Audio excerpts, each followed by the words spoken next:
El Compendio del Catecismo, con el Padre Antonio López.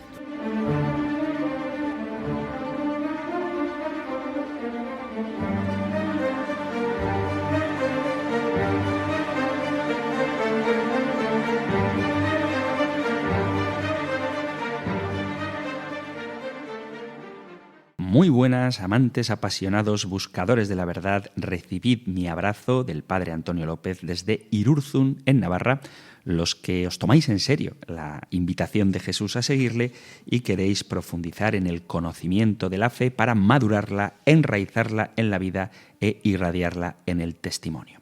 Comenzaremos hoy a hablar del pecado. Es un tema del que quizá alguno se sienta incómodo cuando oye hablar de él, pero tenemos que tener claro que el misterio del pecado se esclarece desde el misterio de Cristo.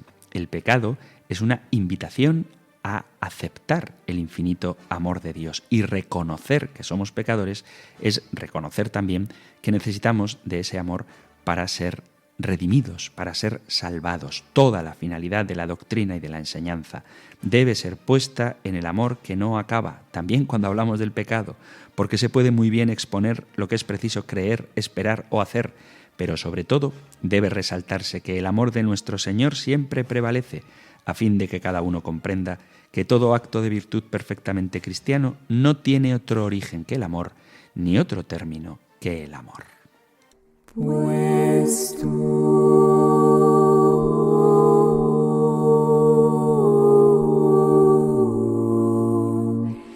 eres santo,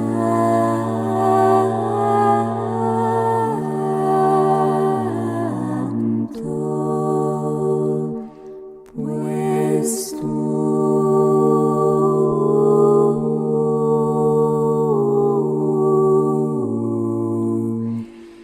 eres santo,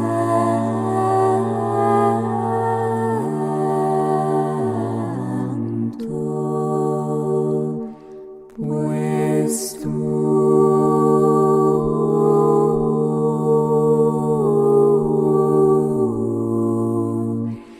eres santo.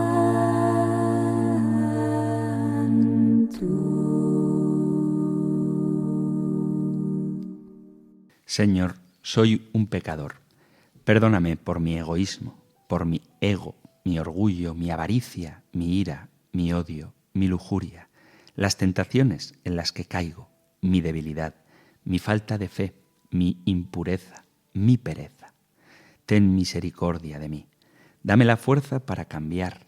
Lava lo que no importa en este mundo. Ayúdame a luchar contra estos malos pensamientos. Aléjame del mal y acércame a tu luz. Señor, tú eres la verdad y me entrego a tu verdad. Perdóname, sálvame, te necesito. Amén. Pues tú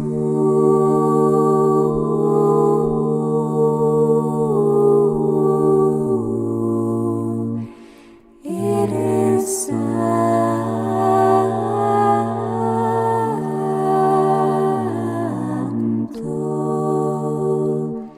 pues tú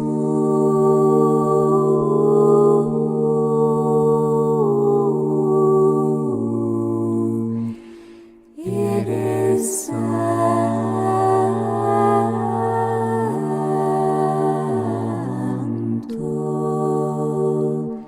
pues tú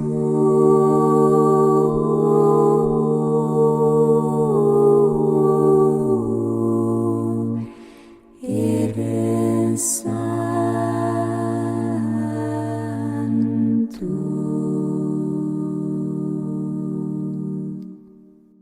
Comenzamos hoy un nuevo tema dentro del compendio del Catecismo y quiero poneros en contexto. Estamos en la primera parte del compendio tratando el credo y la fe en Dios Padre, creador del cielo y de la tierra. Hemos hablado de los ángeles, hemos hablado del hombre y finalmente terminábamos viendo cuál era la condición original del hombre según el designio de Dios.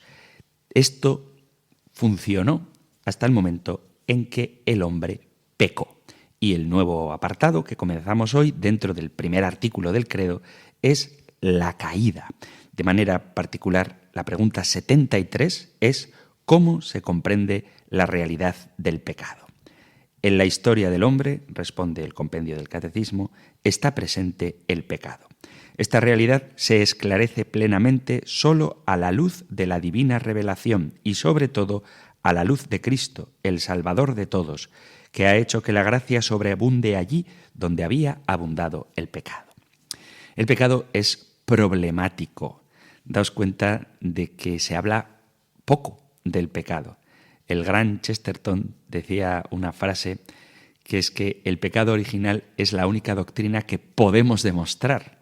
Todo lo que tenemos que hacer es mirar a nuestro alrededor y las pruebas de que existe el pecado están por todas partes. El pecado es la separación, es la ruptura de la relación entre el hombre y Dios. Y la misión de Cristo es restaurar esta relación, devolvernos a la comunión con Dios. Chesterton, una vez más, dice que a la hora de defender la fe cristiana, el punto de partida obvio es hablar del pecado. El mundo intentará negar la realidad de Dios, la realidad de Cristo, pero no puede negar la realidad del pecado. Chesterton dice que la nueva teología hace precisamente eso, niega capciosamente la realidad del pecado y pone el ejemplo de un hombre que está despellejando vivo a un gato. Una persona normal que asista a un hecho así concluirá una de estas dos cosas, o bien que Dios no existe, o bien que en ese momento la unión entre Dios y el hombre no existe. Dicho de otra manera, el pecado existe. Pero la teología moderna parece que quiere esquivar este dilema. No se molesta en negar la existencia de Dios ni la existencia del pecado. Niega la existencia del gato. Esto es lo que dice Chesterton, que es muy divertido cuando habla, pero también muy profundo y profético. Si un médico puede hacer pedazos la vida de un niño antes de que nazca, significa una de estas dos cosas. O bien no hay Dios, o bien la unión entre Dios y ese médico se ha roto. Pero el mundo moderno va a evitar ambas conclusiones y simplemente negará que exista un niño. En mi opinión, se habla poco del pecado y es porque es un tema impopular. Si dejamos de hablar del pecado, dejaremos de hablar de la confesión y si no hablamos de la confesión, tampoco hablaremos del perdón y si no es necesario el perdón, Cristo ya no tiene nada que hacer. Al esquivar el pecado en nuestra predicación, creamos una no realidad inabordable. Si no comprendemos el pecado, ciertamente no comprendemos el perdón, y esto es un problema. Al hablar del pecado no se trata de acusar, ni mucho menos de condenar al pecador. Se trata de conocer la verdad de lo que es el hombre, la verdad de la relación con Dios y la verdad de la redención de Cristo. Es verdad que el pecado es un misterio, pero no un misterio definitivo, sino un misterio que nos lleva a otro misterio más grande, que es el misterio del amor y la misericordia de Dios. No se trata de negar el pecado, sino de reconocerlo para abrazar el perdón divino. Por eso, la Iglesia que habla de pecado no es menos compasiva que quienes lo niegan. Existe el pecado y no es una cuestión de moralismo. Hay cosas que son inaceptables y esas cosas pueden ser perdonadas. Podemos negar el pecado solo hasta el punto en que es innegable, pero sin caer en la desesperación. Afrontar la realidad del mal en nosotros y en los demás puede tener el efecto sorprendente de ponernos ante la mirada amorosa de Dios que quiere hacernos criaturas nuevas. ¿Qué pasa cuando no confesamos nuestros pecados? San Roberto Belarmino dice que el castigo del pecado es el pecado. Si el pecado es la separación de Dios, seguir en pecado significa mantener la separación de Dios. Pero eso también significa que nos torturamos a nosotros mismos cuando seguimos pecando. Seguimos como esclavos del más cruel de los amos. Ser salvados de nuestros pecados significa detener esa espiral que siempre conduce hacia abajo.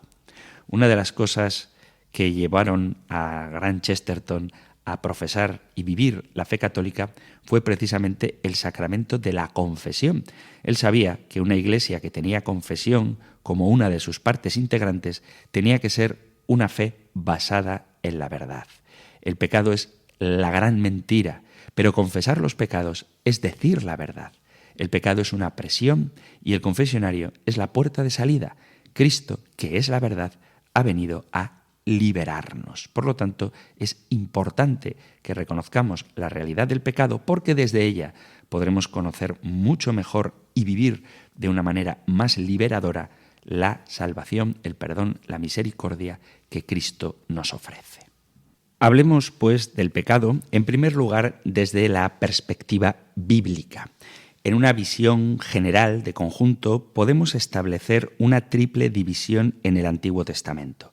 El período antiguo, anterior a los profetas del siglo VIII, que establece los fundamentos doctrinales del pecado y cuya influencia se prolonga hasta la literatura sacerdotal. El período profético, que va desde el siglo VIII hasta el siglo V, desarrolla los fundamentos de la doctrina antigua y engloba conjuntos literarios no proféticos. El judaísmo, después del exilio, que se separa algo de la visión profética. Al agrupar los textos en una visión general de la historia de Israel, comprenderemos mejor la revelación del pecado que se va haciendo de manera progresiva en la Biblia. Empecemos por la época más antigua. Comparemos las religiones de Oriente con su concepto del pecado para poder ver con más claridad las características bíblicas de esta misma noción.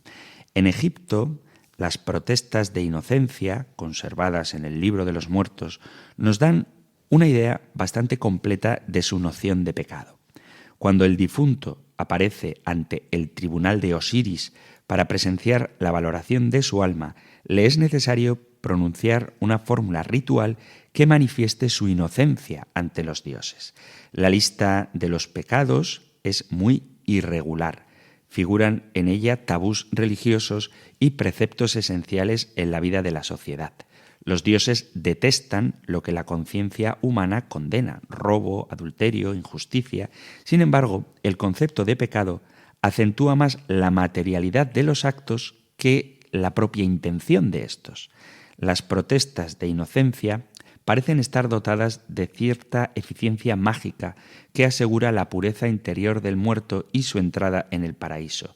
No hay una referencia a un verdadero ideal espiritual ni tampoco a una ley divina revelada.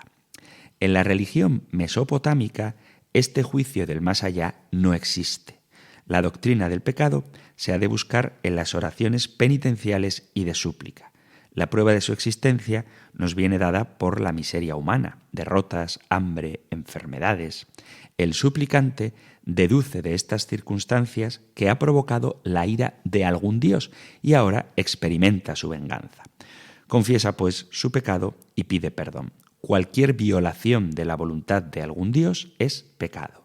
Las faltas, así consideradas, no entran en un orden moral. El hombre, para purificarse, se abandona a unos ritos expiatorios que aseguran su inocencia. El poder divino irritado se parece muy poco al Dios personal de la Biblia.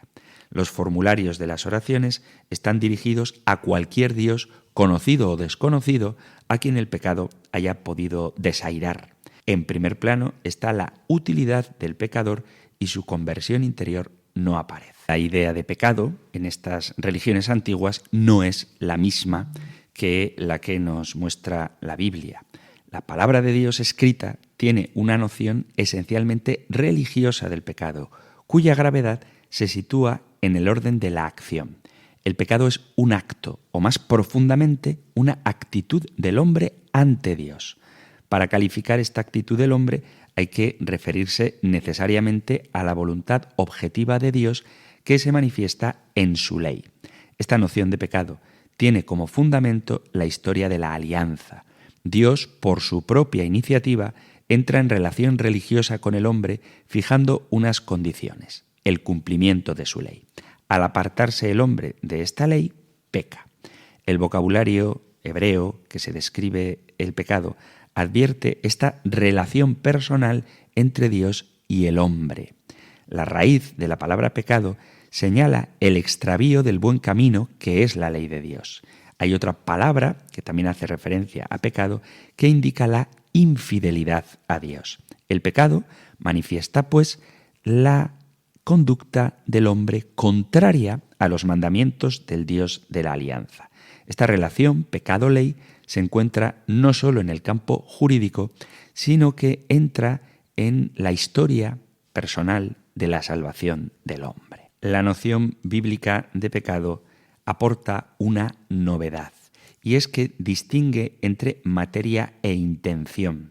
Estos son los dos elementos esenciales de la teología del pecado. La materia no está determinada por los imperativos de una moral social o de un rito tradicional, sino por la ley positiva revelada al hombre en la alianza.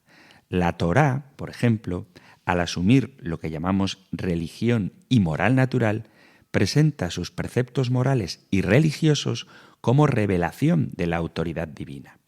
En segundo lugar, se acentúa la intención y responsabilidad del hombre que peca. El pecado es el drama íntimo y personal del hombre ante Dios. Por eso, para borrarlo, no basta, aunque sea necesaria, la purificación ritual. Se exige la conversión del corazón. David, por ejemplo, después del adulterio, no puede contentarse con un sacrificio expiatorio y ha de reconocer su culpa. La conciencia del pecado del hombre en su gravedad esencial permite al autor sagrado presentar el drama del pecado en la historia de una manera original. El pecado no es un accidente fortuito, sino que nace del corazón malo del hombre.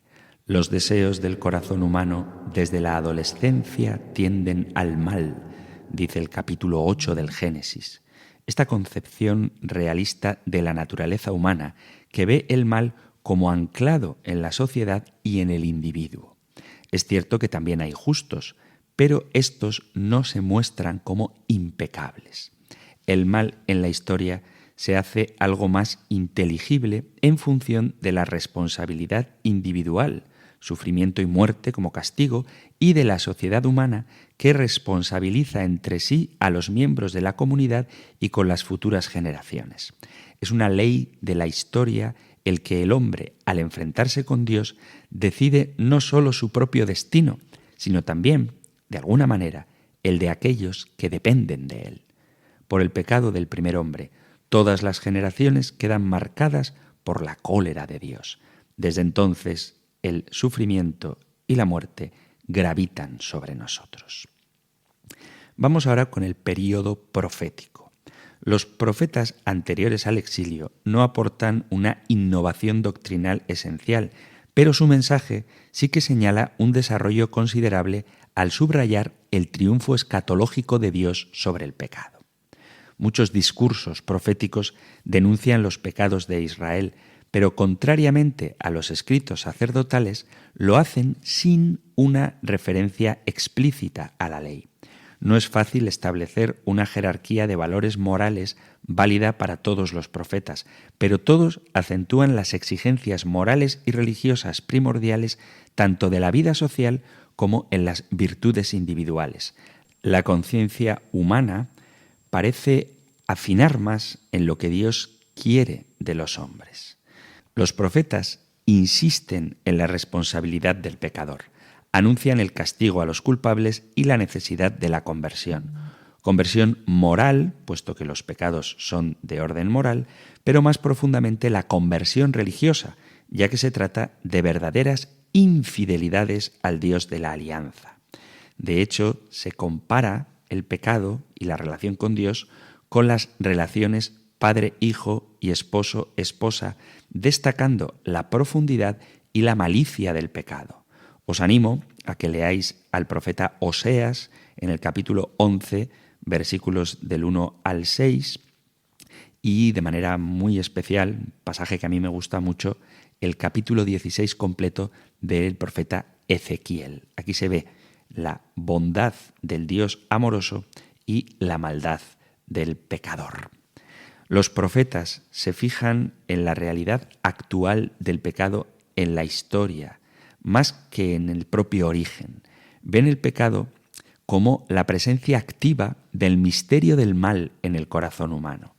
No hay en la tierra sinceridad, ni amor, ni conocimiento de Dios, dice el capítulo 4 del profeta Oseas.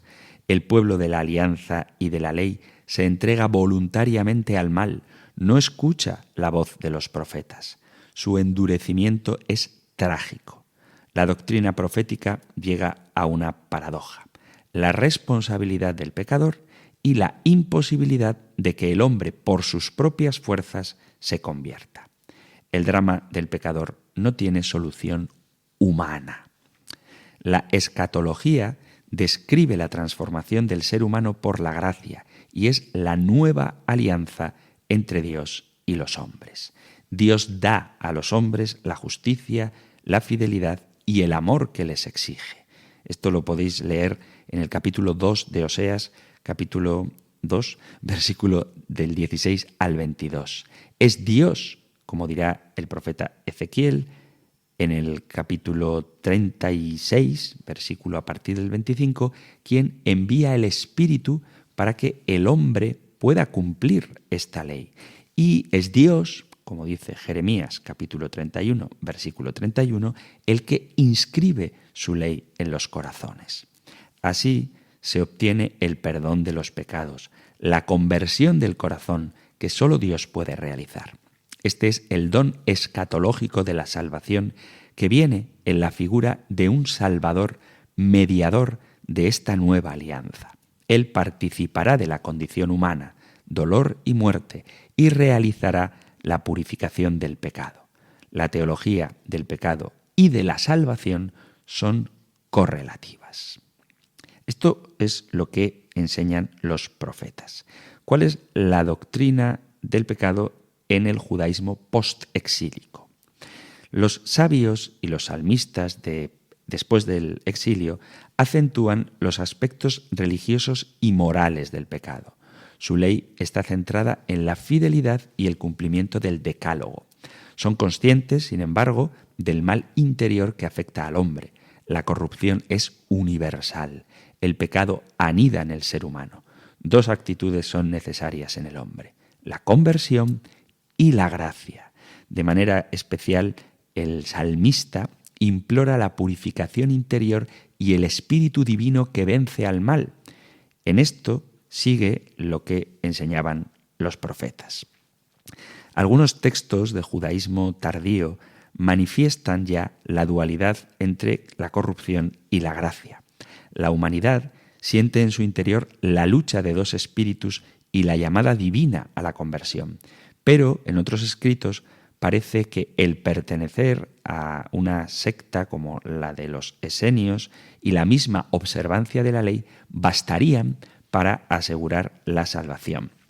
Serán los fariseos los que forzarán esta actitud hasta el legalismo superficial que define el pecado por su materia, el ritualismo que perjudica la conversión interior y la excesiva confianza en la fuerza de la voluntad que justifica al hombre. Estas tentaciones son permanentes en todo hombre y en todo tiempo. Después de este repaso rápido de la noción de pecado en el Antiguo Testamento, vamos a hacer lo propio con el Nuevo Testamento. Pero antes hacemos una pausa musical y continuamos con el programa de hoy, en el que tratamos la pregunta 73, ¿cómo se comprende la realidad del pecado? Perdón, oh Dios mío, perdón e indulgencia, perdón y clemencia, perdón y piedad. Pequé ya mi alma, su culpa confiesa, 1000 veces me pesa de tanta maldad.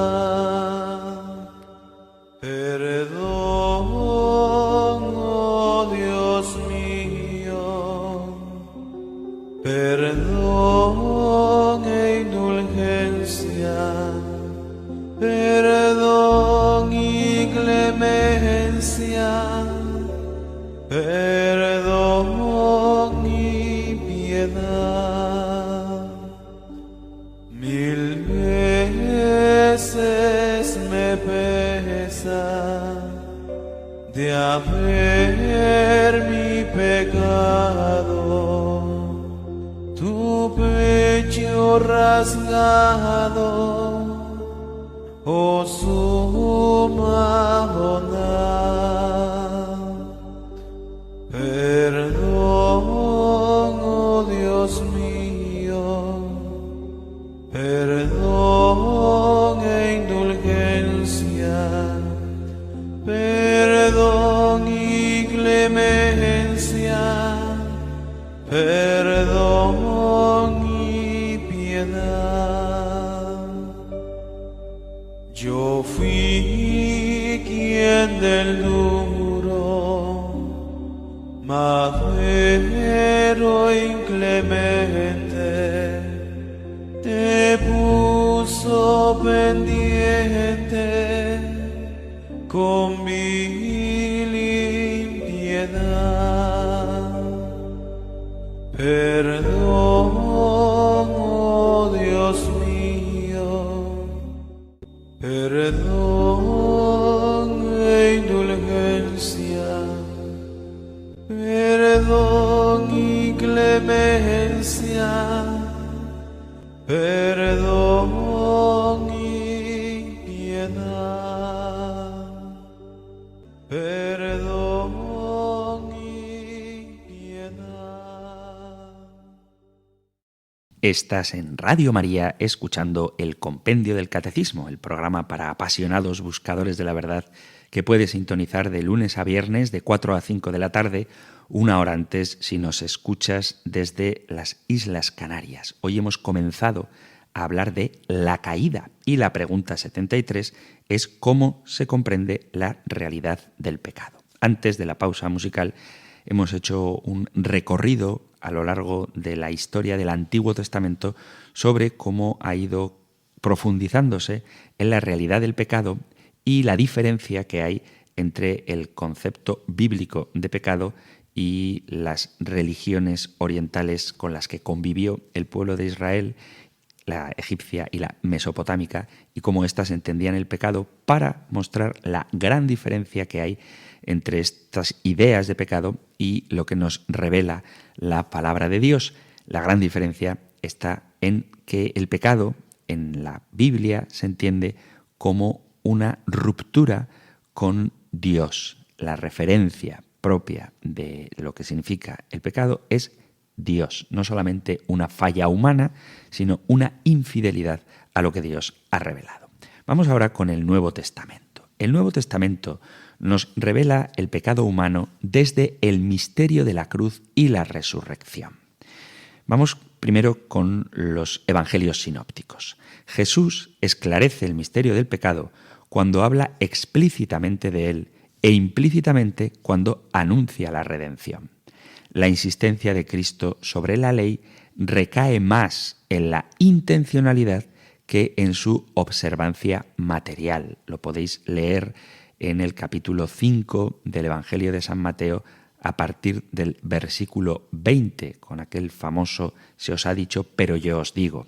Él mismo subordina todos los preceptos de la ley al mandamiento del amor que los sintetiza todos. Evangelio de San Mateo, capítulo 22, versículo a partir del 34. Y prohíbe apartarse de él, del amor, para mantener tradiciones superficiales, como dirá en San Marcos capítulo 7, versículo a partir del 8. La esencia del pecado, según nuestro Señor Jesucristo, está en la intención y el corazón del hombre. La violación de los preceptos está en la voluntad humana. Se peca por deseo e intención. Os digo que todo el que mira a una mujer deseándola, ya adulteró con ella en su corazón. Evangelio de San Mateo, capítulo 5, versículo 28. Además del corazón humano, Jesús presenta como responsable del mal, además del corazón humano, a Satanás, que induce al hombre a pecar e impide que la palabra de Dios fructifique. Evangelio de San Mateo, capítulo 4, versículo 15, encontramos esta idea. Los males que afligen a la humanidad se deben a su presencia. Su acción no suprime la responsabilidad personal del hombre. Él tienta, pero el hombre es culpable si le sigue. Judas escuchó la voz de Satanás y traicionó a su maestro. Desdichado de aquel por quien el Hijo del Hombre será entregado. Mejor le fuera a ese no haber nacido. Por lo tanto, aparece el misterio de la libertad humana. El hombre oye la llamada de la gracia y de Satán, y su destino dependerá de la elección que haga. El pecado trae consigo consecuencias graves y Cristo nos pone ante los ojos la principal de ellas: apartarse de Dios. Con la preciosa parábola del Hijo Pródigo nos presenta la ruptura de las relaciones personales entre Dios y el hombre. El pecado aleja al pecador de la intimidad y amistad con Dios. El pecado aparta a las ovejas de su pastor. Esta es la verdadera gravedad del pecado: separar al hombre de Dios, ya que fuera de Dios no hay salvación. La salvación y el reino de Dios iluminan el concepto de pecado. Cristo llama a los pecadores a quienes salva y perdona gratuitamente. Se aparta de los que confían en su propia virtud, en sus propias obras. El Hijo del Hombre ha venido a salvar lo que estaba perdido. La salvación del pecador exige su conversión interior. Las parábolas de la misericordia, que acentúan la iniciativa divina, no olvidan esta conversión interior. El Hijo Pródigo pensaba: me levantaré y diré, Padre, he pecado contra el cielo y contra ti. Esto está en el Evangelio de San Lucas, la parábola del Hijo Pródigo, Lucas 15, versículo 11. Cristo, en el capítulo 7 de San Lucas, dirá a la pecadora: le son perdonados sus muchos pecados porque amó mucho. Con la conversión, la gracia del perdón está asegurada. Solo la blasfemia contra el Espíritu Santo es un obstáculo. El que se niega deliberadamente a obedecer la llamada interior del Espíritu que lleva a Cristo permanece en el pecado. La idea no es nueva. El Antiguo Testamento nos hablaba del endurecimiento voluntario de los corazones que los fija en el pecado. Por otro lado, se señala que la conversión interior del hombre es gracia de Dios. Él, como pastor, busca sus ovejas y las ama tanto que entrega a su propio Hijo. El pecado es un mal muy grave, pues el Hijo de Dios, para rescatarnos de él, ha de someterse a lo peor, la muerte y muerte de cruz. También San Pablo habla del pecado. Él, que era judío de nacimiento, tiene conciencia de que no es un pecador procedente de la gentilidad, sino, según la justicia de la ley, irreprensible, dice él de sí mismo. Dentro de este marco judío recibe la revelación de que Cristo vino al mundo a salvar a los pecadores, de los cuales le dirá a Timoteo: yo soy el primero, y que la justificación no viene por las obras de la ley, sino por la fe en Jesucristo. Su doctrina está relacionada con su propia experiencia personal. La expresión de San Pablo, Cristo murió por nosotros, que sintetiza los datos de la tradición primitiva, tiene en San Pablo un contenido más jurídico y preciso que los demás autores del Nuevo Testamento. En la carta a los Romanos, capítulo 4, versículo 15, habla de una transgresión voluntaria a la ley divina que pone de relieve la responsabilidad personal del pecador. Por esta transgresión, desde Adán reinó la muerte sobre todos, e incluso, dice, sobre los que no habían pecado. Por ella vino también Cristo al mundo. La ley determina la materia y el conocimiento del pecado, pero no redime al hombre. Pablo da como una realidad la universalidad del mal y la necesidad también universal de la redención. Desde esta visión general, San Pablo examina el drama del pecado en su perspectiva histórica, esbozando las etapas del plan salvífico de Dios desde los orígenes hasta su realización en el mundo. Esto lo podéis leer en el capítulo completo 5 y 6 de la carta a los Romanos. El pecado se personifica. un poder demoníaco que arrastra al hombre hacia la perdición. Por Adán, el pecado entra en la historia y en la humanidad.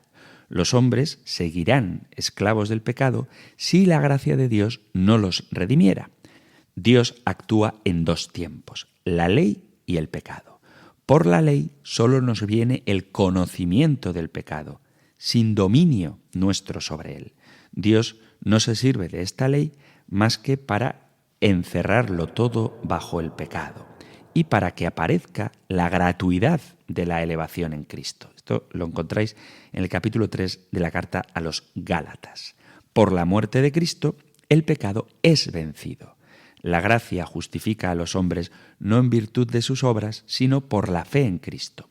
Esta fe obra sacramentalmente en el bautismo, la muerte al pecado y la nueva vida en Dios por Cristo.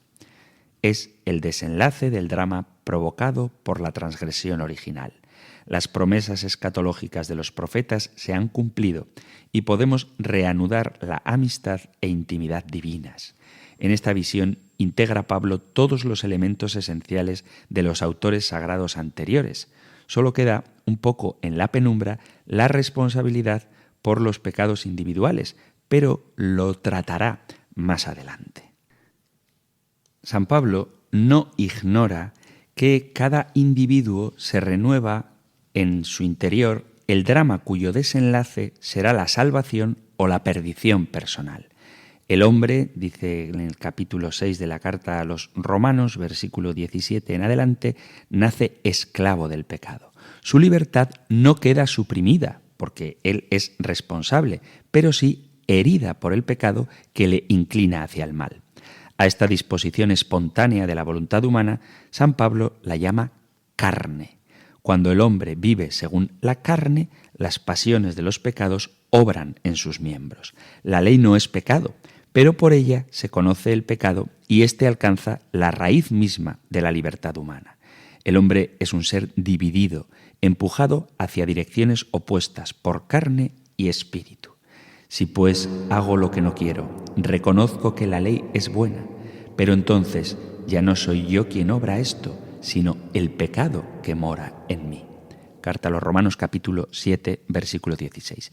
¿Cómo podemos escapar de este drama interior? Dios envió a su Hijo en carne semejante a la del pecado y condenó al pecado en la carne. No hay pues ya condenación alguna para los que son de Cristo, porque la ley del Espíritu de vida en Cristo nos libró de la ley del pecado y de la muerte. Capítulo 8 de la carta a los Romanos, al principio del capítulo 8. El Espíritu ha sanado la libertad humana en su misma raíz. Le ha dado poder para cumplir la ley de Dios, obrar el bien y vencer el mundo de la carne.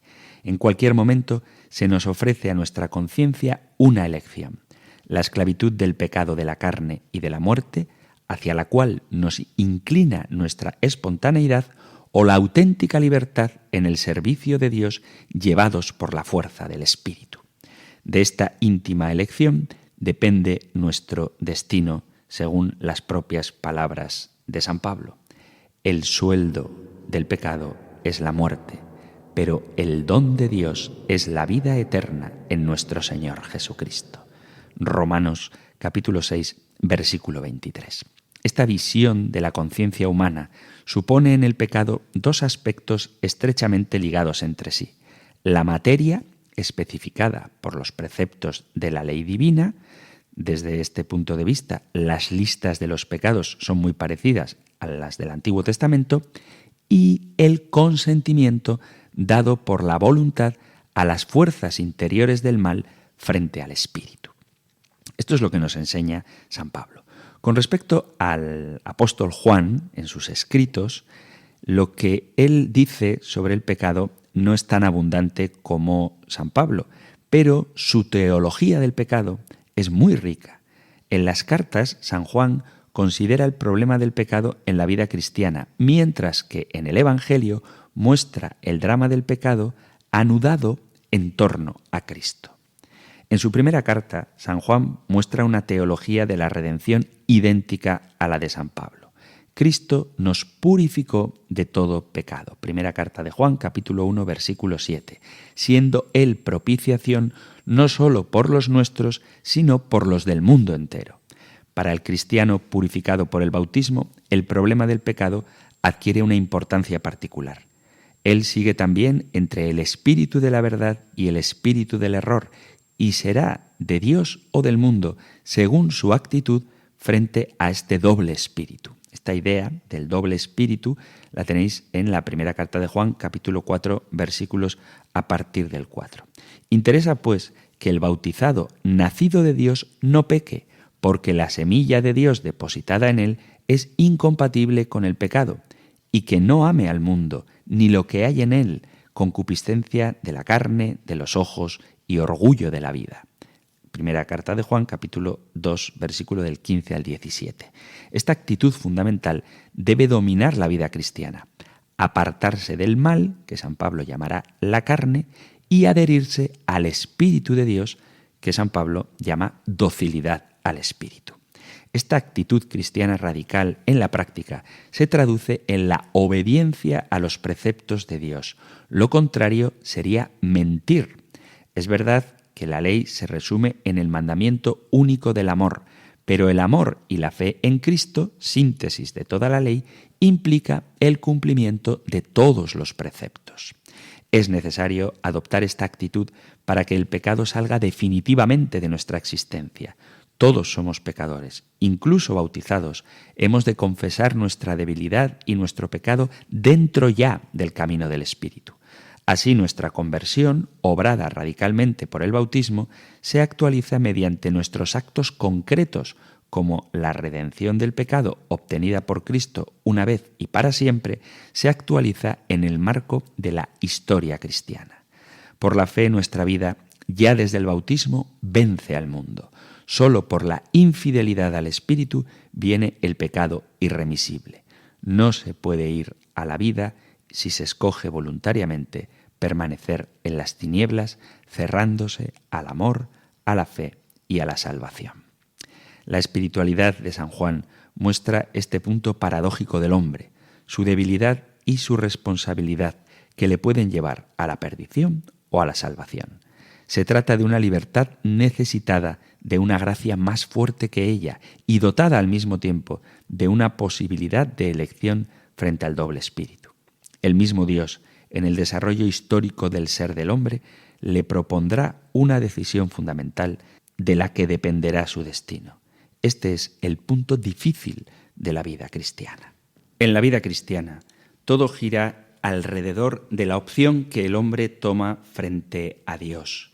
Lo mismo sucede en la historia de Cristo. Los hombres, ante este Cristo, luz y vida del mundo, se dividen en creyentes o incrédulos. Los primeros son llamados hijos de Dios y los segundos constituyen el mundo por quien Jesús no ruega. No ruego por el mundo, sino por los que tú me enviaste, dice el Evangelio de San Juan, capítulo 17, versículo 9. Al ser Cristo luz, vida y salvación de los hombres, Cordero que quita el pecado del mundo, su sola presencia divide el corazón humano, forzándolo a una elección, con él o contra él, o fe o incredulidad. Por eso Cristo, juzgando, salva al mundo. Este juicio se opera según la decisión libre del hombre. El que cree en él no será juzgado, el que no cree ya está juzgado, dice el Evangelio de San Juan, capítulo 3, versículo 18. Este es el pecado típico de los judíos incrédulos, rehusar voluntariamente al que podía salvarles. El Evangelio nos señala la culpabilidad de esta incredulidad, pretender ver sin la luz de Cristo. Han visto mis obras, pero me aborrecieron a mí y al Padre. Juan capítulo 15, versículo 24. Esta actitud pone de relieve la libertad humana que puede elegir o rechazar a Cristo, luz en medio de las tinieblas del mundo. La luz vino, pero los hombres abrazaron las tinieblas. Esta libre elección es la esencia del pecado. Los sinópticos, al referirse a ella, hablan del pecado contra el espíritu y San Pablo del endurecimiento de los corazones. San Juan presenta este misterio del pecado teniendo ante sus ojos el testimonio vivo de los judíos que llevan a Cristo a la muerte. Sabe que el drama de la incredulidad judía se realizará mientras en la historia va anunciándose el Evangelio de Cristo. Viniendo el Espíritu, éste argüirá al mundo del pecado, porque no creyeron en mí. La violación de los preceptos y las transgresiones particulares de la ley no son simplemente rasgos de la miseria humana, que Jesús quiso sanar, como al paralítico o el ciego de nacimiento o la resurrección de Lázaro, sino la actualización concreta de la libre decisión del hombre frente a Cristo.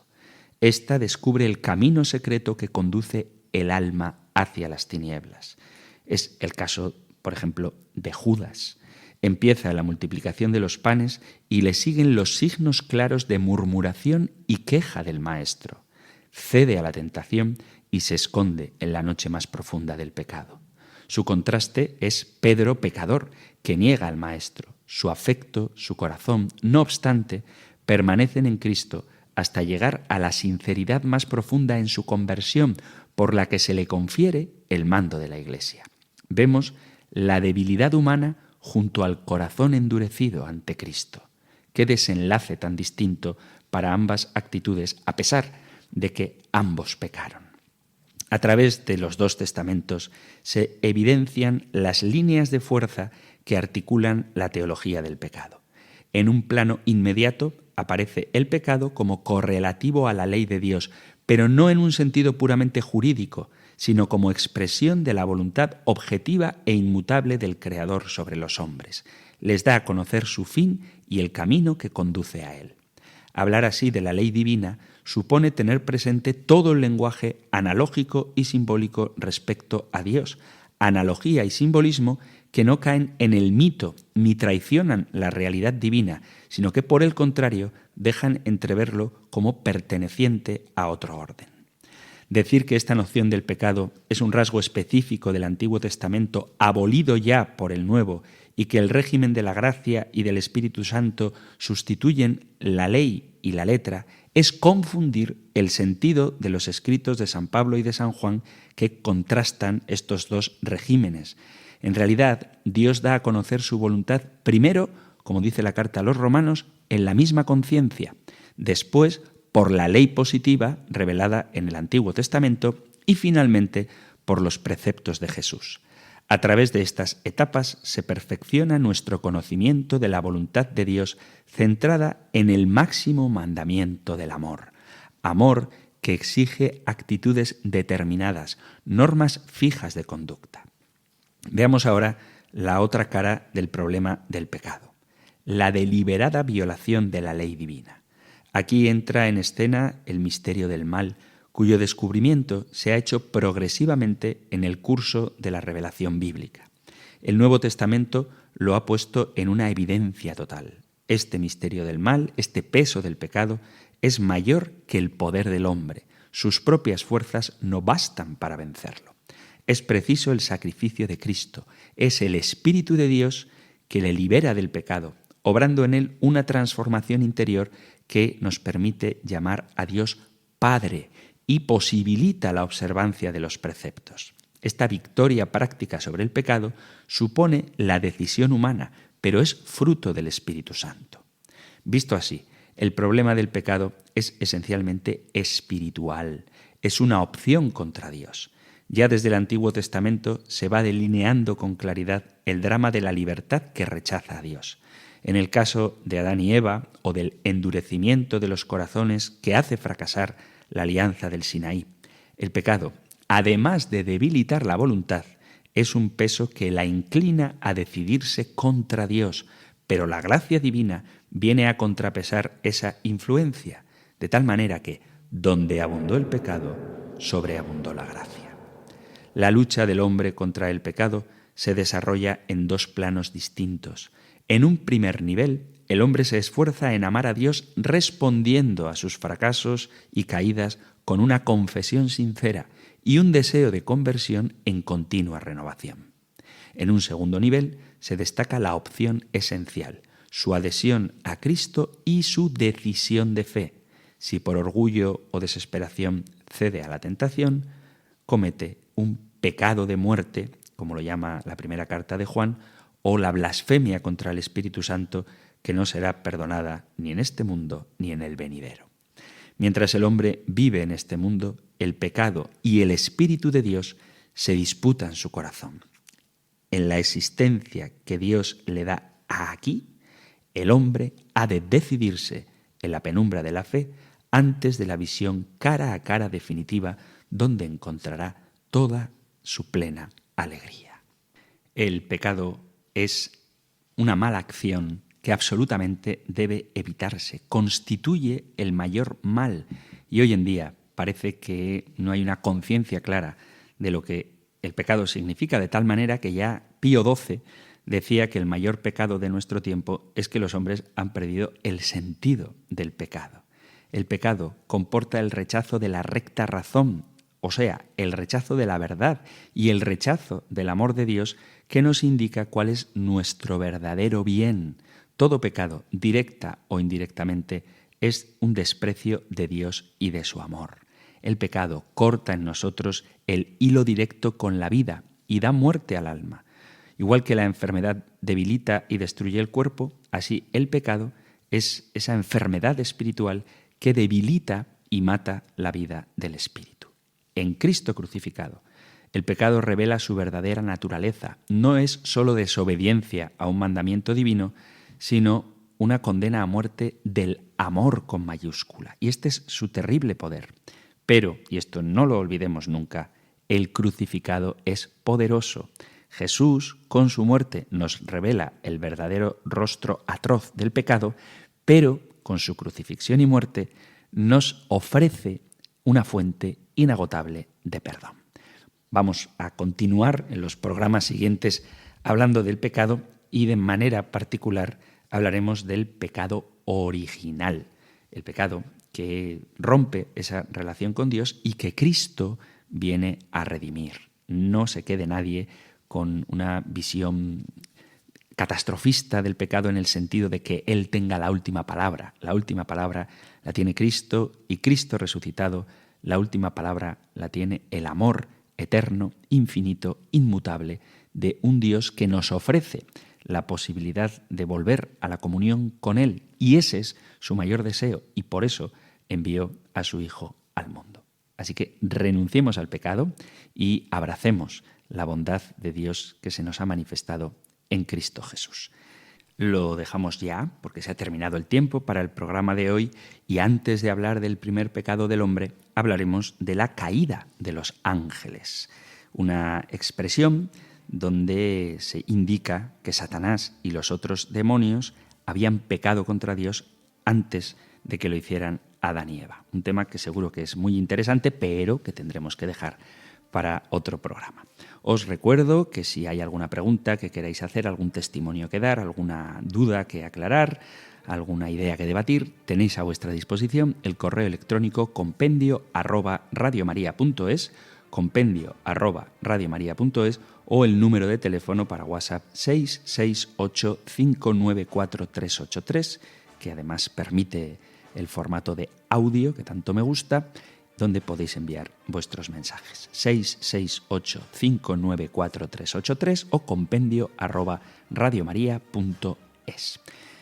Recibimos ahora la bendición del Señor. El Señor te bendiga y te guarde, el Señor ilumine su rostro sobre ti y te conceda su favor, el Señor te muestre su rostro y te conceda la paz. Pidiendo a Dios Padre la plenitud del Espíritu Santo y de la mano de María, Madre del Hijo, os emplazo hasta un nuevo programa del Compendio del Catecismo. Muchísimas gracias, un fuerte abrazo y que Dios os bendiga.